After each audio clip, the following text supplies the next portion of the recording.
Did you know the most dangerous trial you will ever face is the one no court orders? The cell is cold, one candle.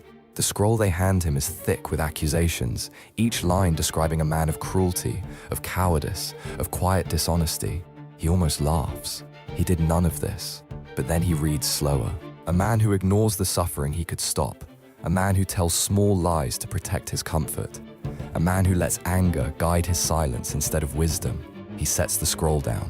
Not because they are right about what he did, but because somewhere in the list of crimes he never committed, he finds habits he never examined. Choices so small he never named them. A version of himself he was slowly building without ever deciding to. The accusation was false. The reflection was not. Marcus Aurelius wrote that a man who examines himself daily fears no outside judgment. The hardest mirror is the one you choose to look into. Follow Silent Resolve for more anime life lessons.